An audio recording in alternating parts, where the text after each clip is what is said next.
quickly jump into the game because the game has already started. We see black-red discard, I think, being on the play here, if I'm not mistaken. Casting Authorities going down to 18 off a basic swamp. And now, what's the blue card in Eli's hand? Spell Pierce. Oh, that's a Spell Pierce. Alright, that's a new printing I simply didn't know yet. So now, what do you take off this Thoughtseize Topple? What's the main thing you have to prevent from the hammer deck? So first you see that a hand is actually quite cool, right? You have every piece of the puzzle you need. You have 2 hammers, including with the Paladin who equips for free if you have Metalcraft. So you kind of have to disrupt one of those sides. Since there are 2 hammers, it's very natural to take the card that equips for free, which is the Paladin in this case, and that's pretty good. So now Eli has to find a different way to actually make his deck work, because now he's only equipped with 1 Nexus that can't get hammered, so that's always a bad thing. Yeah, I mean, not getting hammered is indeed a bad thing for the hammer deck. Also, yeah, no creature for Springleaf Drum. I mean, you could... Oh! Ooh, that Stoneforge Mystic is great, right? That also allows you to play kind of the value game plan of the deck. Like, you still can't equip the hammer for free, but what can you do instead? Yeah, you can actually get some other equipments that aren't as expensive to equip. Some swords, you know, or actually get your Calderas Complete, which you just put into play, and then it's a 5/5 indestructible, like killed on attack, vigilance, whatever. Yeah, like all the Caldera pieces. The only thing missing is lifelink that, you know, it doesn't have that Batterskull does have. Right. I mean, you always have that choice between Batterskull and Caldera Complete nowadays after Modern Horizons 2. Of course, going for the kind of Stoneforge Mystic synergy equipments here is kind of risky if Patrick has an answer to the Stoneforge Mystic. Because, well, without the Stoneforge Mystic, that Caldera Complete is not entering play anytime soon. But you are actually capable of spell piercing right now, because, yeah, the Spring Stone adds you another blue. So you even got some form of protection. I'm sorry, but I can't tell that Mystical Archive card. Lightning Bolt. Lightning Bolt. Wow. There is a lot of printing of Lightning Bolt these days. Like, there was the GP promo, the Mystical Archive. Yeah, even the new set has a Lightning Bolt in their set boosters right. that are really new. Yeah, so now Stoneforge is active. Yeah. Now... Unfortunately, Patrick only on 1 land. Two. Like 1 more land. Yeah. Alright, Ornithopter for free generates a mana. Casting Esper Sentinel. So now Patrick gets punished even more for, you know, his kind of low land count. And at this point, you kind of get out of control. Like, the amount of value the equipment now gives you is pretty severe.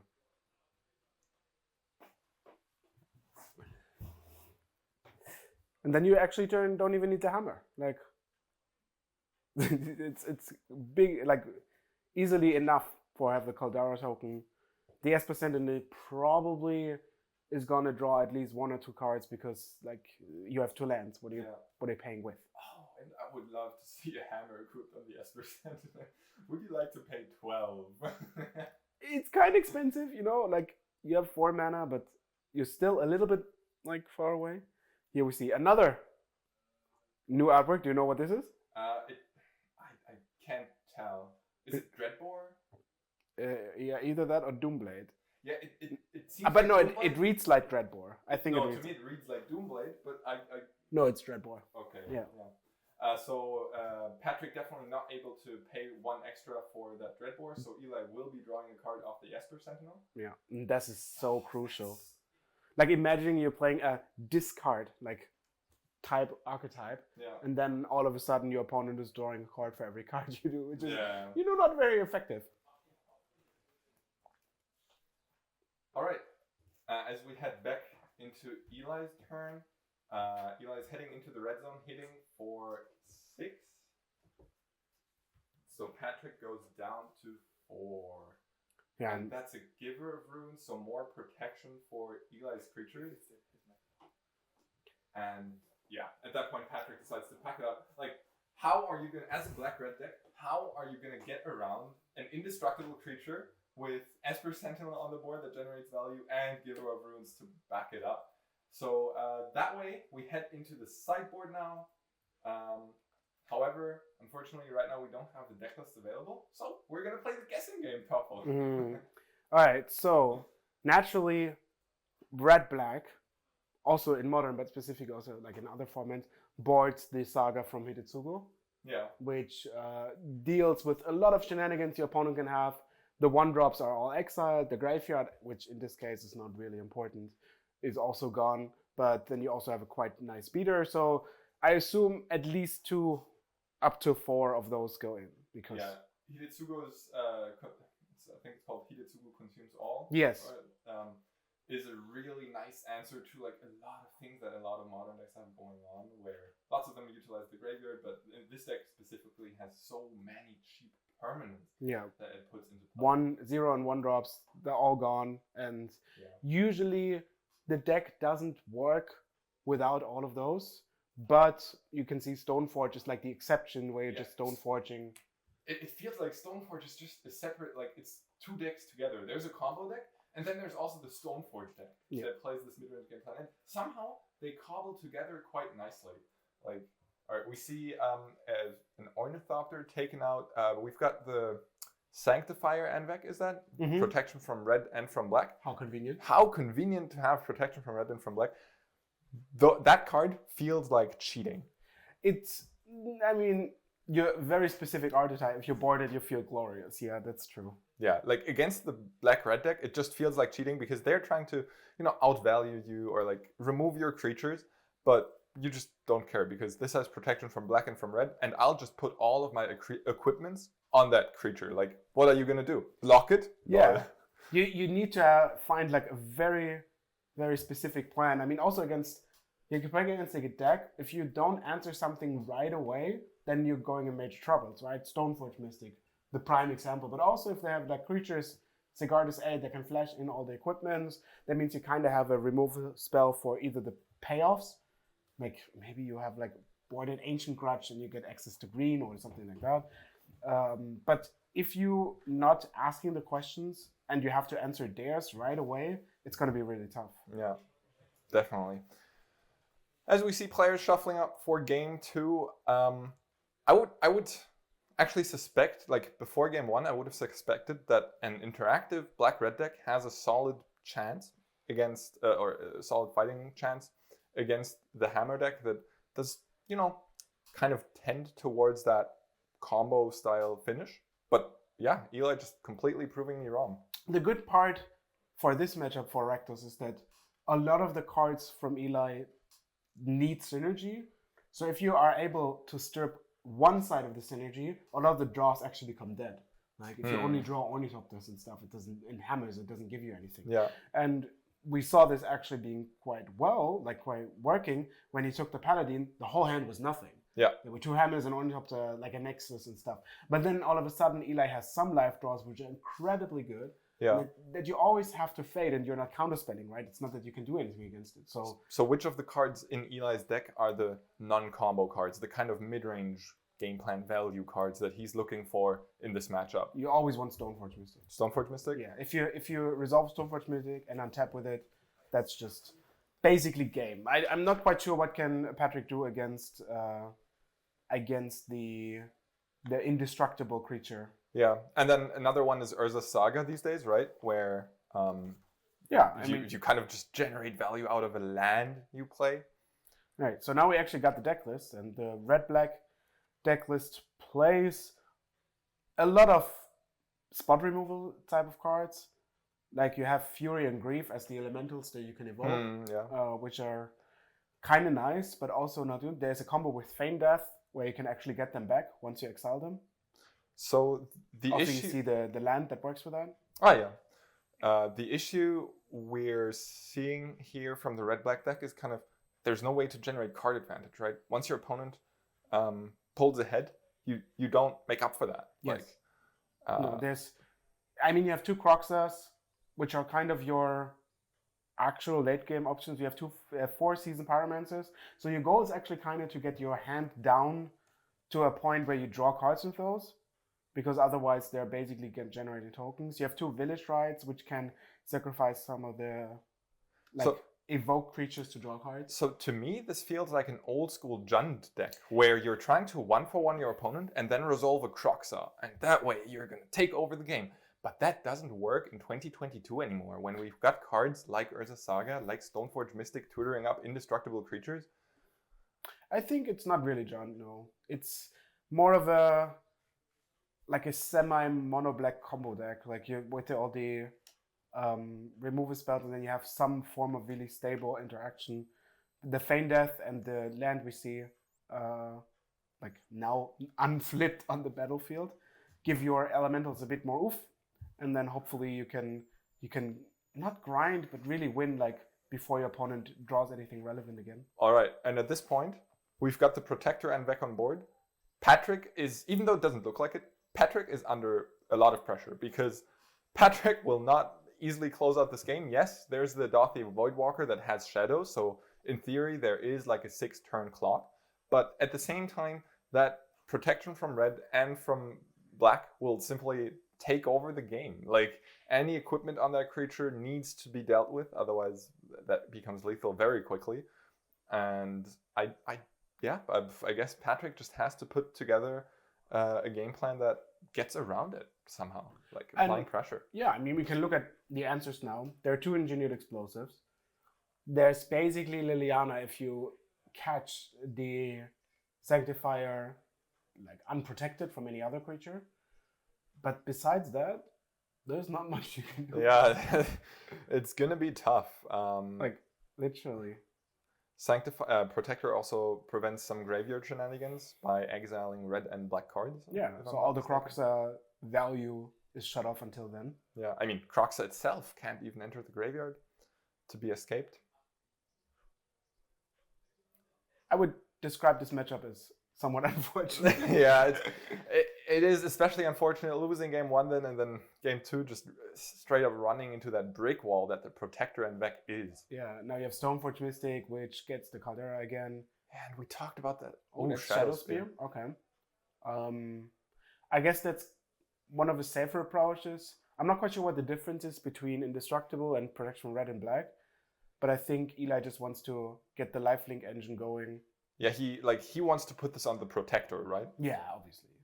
And then saying, okay, I have 3 power lifelink that you can never interact with. Also a backup Spell Pierce. I like here the tapping of the Springleaf Drum and the Ornithopter, keeping the blue open, that is regardless of if you have a creature. So what could have happened if Eli used the land instead? I'm pretty sure nothing, but this is like a habit you have that you do, because nothing can happen to your lands and something can happen to your creature. I think, I'm not quite sure if this is actually telling something, if you're aware of it when you have a Spell Pierce, and if you're not aware if you don't, because that would be quite giving away. So if it's just in his motion, that just happens naturally. I mean, either way, whatever mana source you leave up, it's kind of telling, because you just suited up a Shadow Spear. You could have cast that. Exactly. So yeah. All these cards, of course, being exiled by Dauthi Voidwalker. And now, what kind of discard spell is that? No, that's Feign Death. No, that's Feign Death. So that's the combo with the elementals. The white version of this would be Ephemerate, where you just blink the creature. Now the creature actually doesn't blink, it dies and comes back with a counter.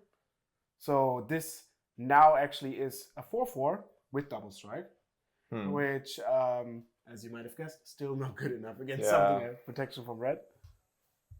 But at the same time, this kind of combo was very effective at setting up a board state that could apply some pressure for Patrick while taking out the dangerous board state that Eli was presenting. Because once again, that Stoneforge Mystic in play, Patrick doesn't know whether there's already a Caldera complete in hand for Eli maybe. So if that ever hits the battlefield, it's like game over once again. So Patrick kind of, maneuvering his way around the constant pressure that is put up by Eli. Even if it's not pressure in the life total kind of way, it is just very dangerous. Like, all the stuff that Eli is doing is very dangerous. And now, suddenly, Patrick has a game plan. He put Eli down to 10. Now, the Protector couldn't attack because he has to block the Fury. And now that Dauthi Voidwalker can put Eli down to 7, next turn maybe down to 4, and then we see cards like Kolaghan's Command. We see cards that, can deal some damage directly. Maybe even just adding another creature to the board can help. A Croxa can help deal direct damage. I think if Patrick wants to win this game, he will do so within the next 4 turns. anything later than that, Eli will have set up a lifelink engine on his side with the Shadow Spear. Yeah, I think it's noting that the Feign Death in the graveyard should be exiled, if I remember the Sanctifier correctly. But that's hardly going to be relevant. I think, yeah, Eli is going to now slowly... Oh wait, so did with the Feign Death? No. The Sanctifier only applies the cards that didn't come from the battlefield. Oh, okay. But the Feign Death is a spell, so it actually... Okay, so the Feign Death itself should have been exiled, but the Fury should not have This been. would be my understanding of the situation.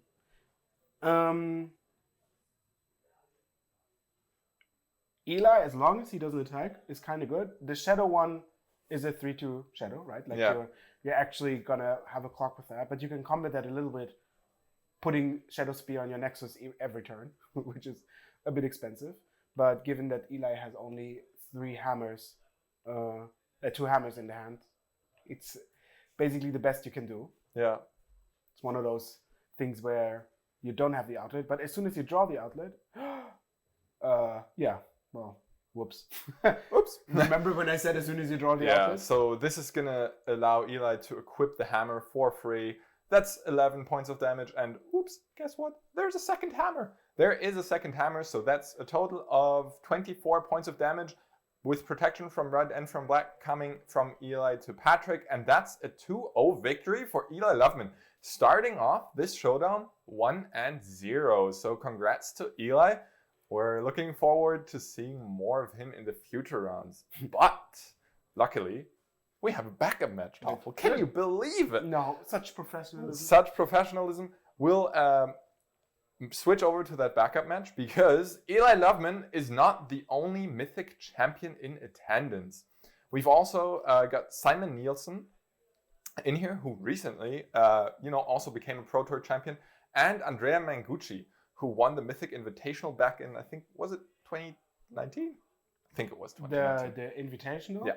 Oh yeah, 18 maybe even. Maybe. Either way, we've got more Mythic champions in attendance, and then even more Mythic champions here in the booth with me. So we'll be jumping over to that backup match rather soon.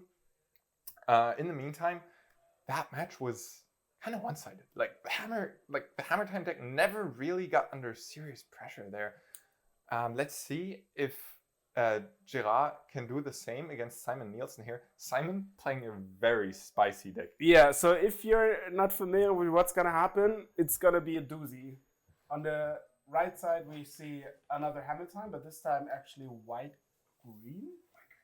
Yeah, so a different variety. But Simon's deck, when I walked into the office on Tuesday, he was there playing Modo, trying out this deck, and he had 6 minutes left on the clock and like a million triggers to resolve, and I didn't believe he would get there, but he got there. It's crazy. So the main idea of the deck is that you have the Glimpse, that's the red card that is suspended right now as of 2 counters, which should not have happened. Like, this is not plan A. Yeah, no. Suspended. So what is the plan? How do you cast that? So the plan is to, as every card that costs 0 you want to play, is you cascade into it. You're playing Shardless Agent and the red-green Cascade spell for 3, which I forgot the name of. Violent Outburst? Yes, very good, thank you. Violent Outburst. And that makes basically the warp up effect of the Glimpse happen to all of your permanents. So this is only considering your own permanents, right? Exactly. Only your side, only your permanents. So what do you do with them? You shuffle all of them in your deck? Yes, you shuffle all of them in your deck, and you reveal as many cards as permanent as you shuffled in, and then you put them on the battlefield.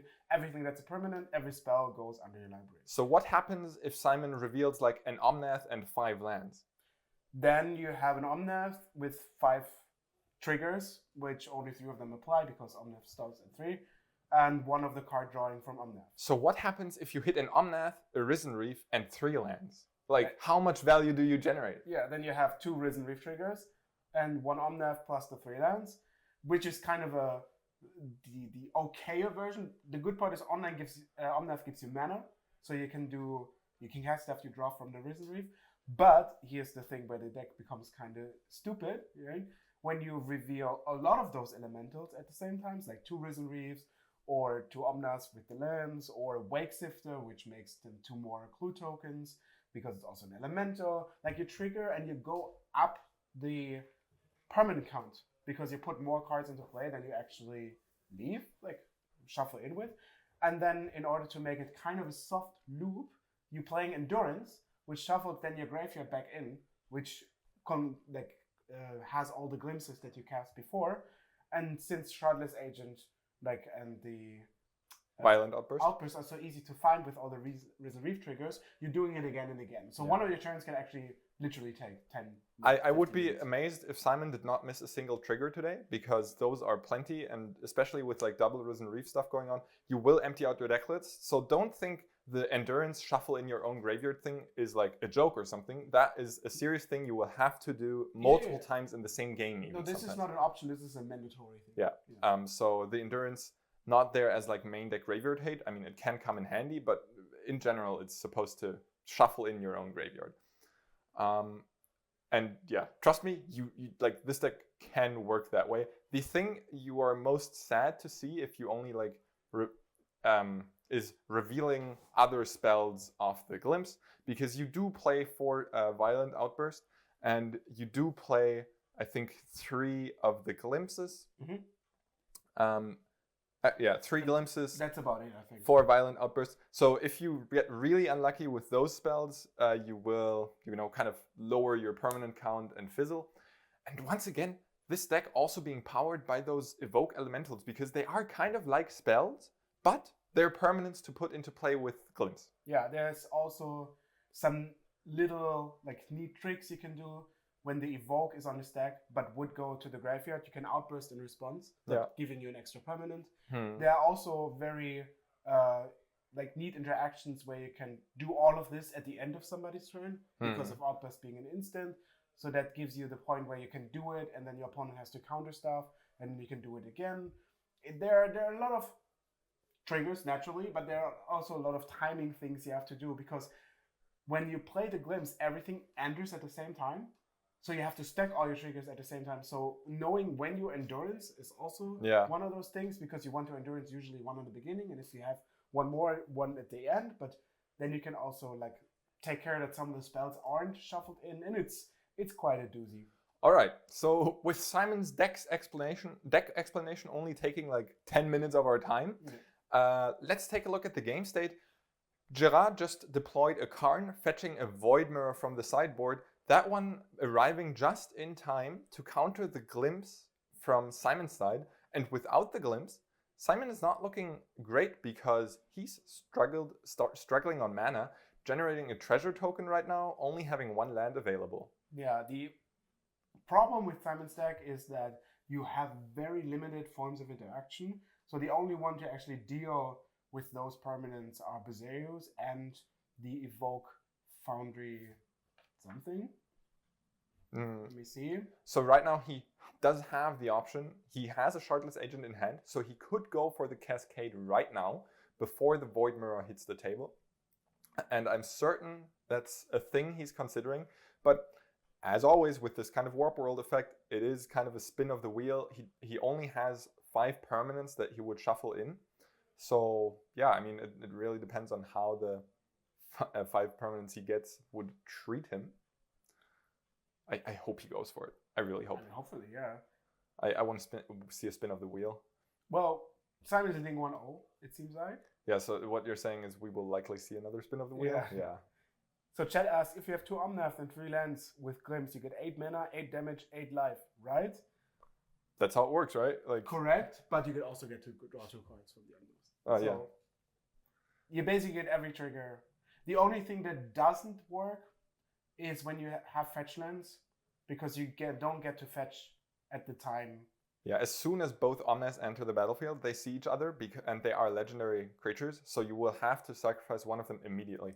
I see an Endurance in Simon's hand, so that means he can have an additional permanent if there's another green spell card in his hand, because he will evoke. Never mind. Okay. Oh no, he can't. Shardless Agent is not an instant. I'm sorry, everyone.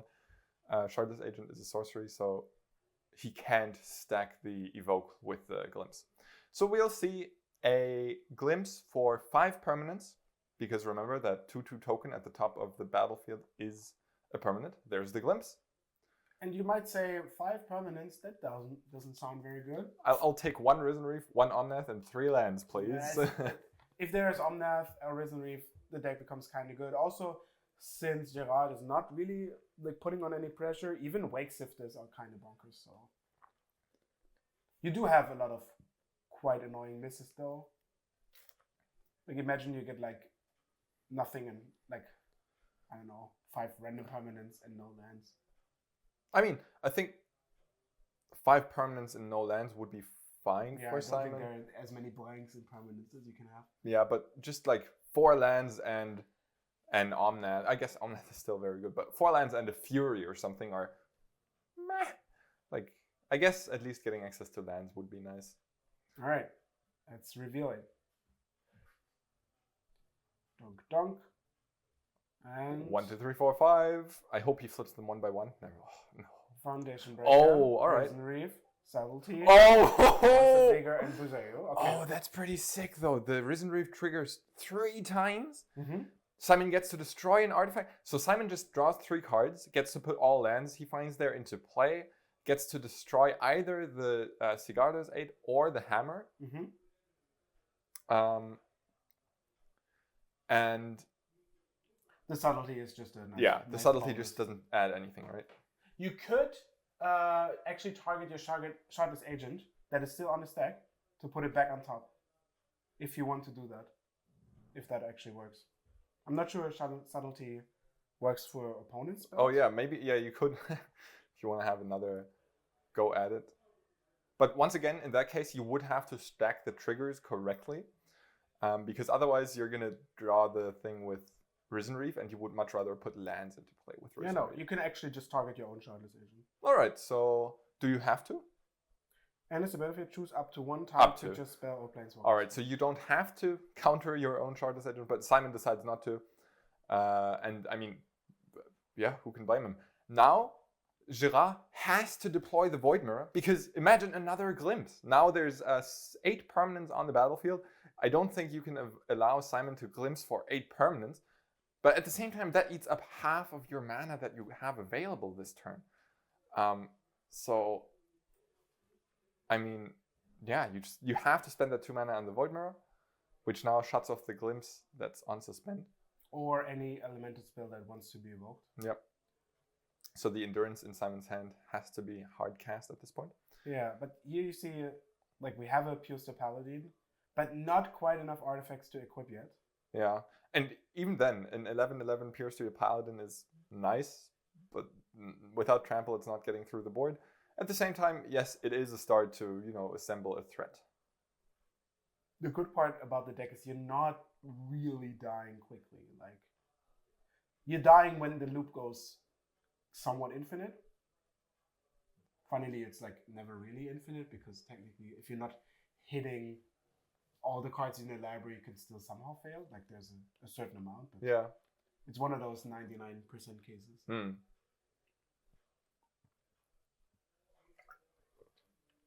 And at this point, you're probably just gonna look for like doing it again. As you remember last turn, when Simon did this, there were 5 permanents. Now there are 9. So it's probably like from 5 cards onward, you're very likely to hit more permanents for the next turn, and also find a reasonable way to have a next turn. And guess what? The creatures that generated a bunch of value when they entered the battlefield, they can attack, and trading off any of these against a Pure Steel Paladin would be an amazing deal for Simon. So here, Canopy Vista is sacrificed to draw an additional card from Gerard, putting in Temple Garden, and now another artifact would be crucial, but there is none. There's only another Pure Steel Paladin. Multiples of those don't achieve a lot unless you find additional equipments to cast. Yeah, then they're actually great. Let's go, Endurance, shuffle in your own graveyard. Love it. It might be, yeah, Simon had the problem that all the glimpses were used up. There were 3 glimpses. So now he has to put them back on the bottom of the library. So what would happen if you cascade without any glimpse in your deck? You just go through and shuffle your library. So you just reveal your entire library, not finding anything, and don't cast any spell. Now, Risen Reef, of course, casually triggering off the Endurance, making another plant token. this is just wild. I want to see another glimpse so bad, but the board state might already take care of Gerard's life total all by itself. All right. So how many permanents is that now? 2, 4, 6, 8, 10, 12, 11 permanents? No, 13? Whatever. I would love to see another glimpse. I hope it happens. I hope there's another Cascade spell in Simon's hand. There is a Shardless Agent. I'm pretty sure you're going for it here because there's actually, I don't think, any downside.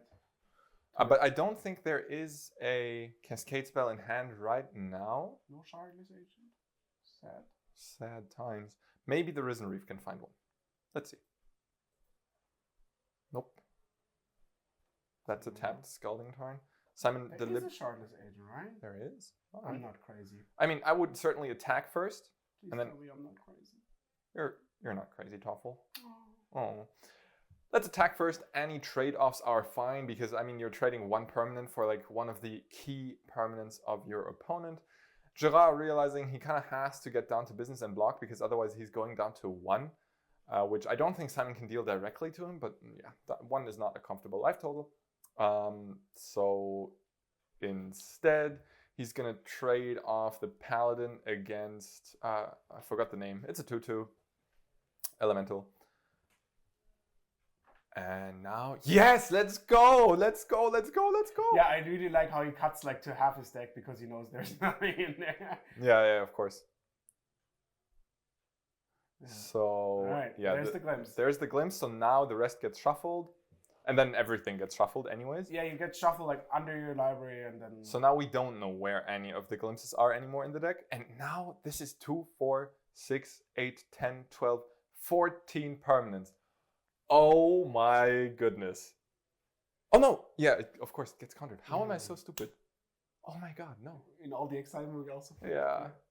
Was that intentional? I don't know. Did Simon also forget it? We're between he might also between 2 Pro Tour champions and me. Nobody caught the Void Mirror. Oh my goodness. Oh, I mean, it was like a long time ago that it was played. You know? Yeah, that's very embarrassing. Nah. Simon's still in a good spot. Obviously, Gerard looking to pick up artifacts. Ideally, equipments to draw additional cards, but it doesn't look like he found one. Maybe, I mean, in the worst case, you're actually just putting a 2/2 on the battlefield. I mean, yes, a 3-mana 2/2. You're going to do what you have to do. It looks like we're having a judge call right now. I'm not certain what that is concerning, but luckily we have multiple skilled judges guiding us through the tournament. To be fair, in like a tournament situation, if that's your play anyway, and you want to play it because you're like winning over damage, you might as well just try the Cascade. I mean, not that you don't have to do it, you have to do it, but triggering the White Mirror is actually just an opponent's ability. So if they don't remember the trigger, it doesn't happen. Yeah. I think it has something to do with the endurance, putting the graveyard on top of the deck. No, endurance puts on the bottom.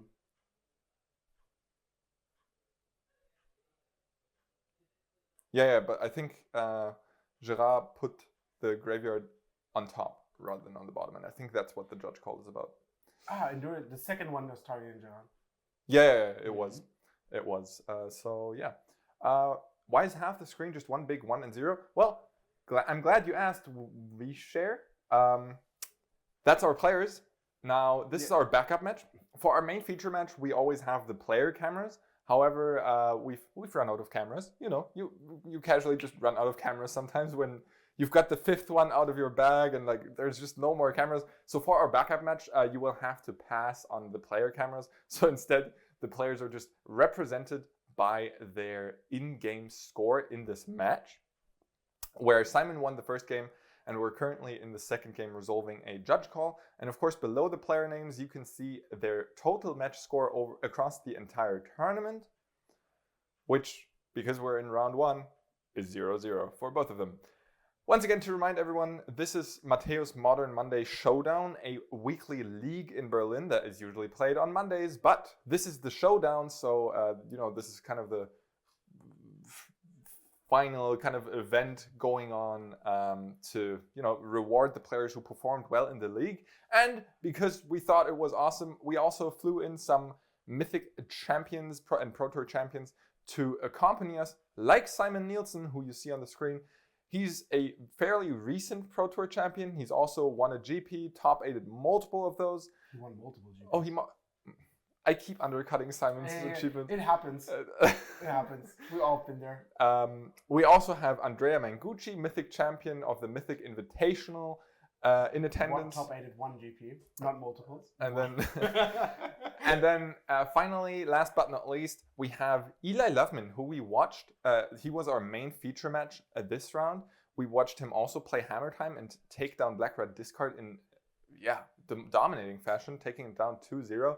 He's also a Mythic champion of Mythic Championship 2 in Modern. However, he's not running back his, deck from back then. Back then, Hammertime didn't exist.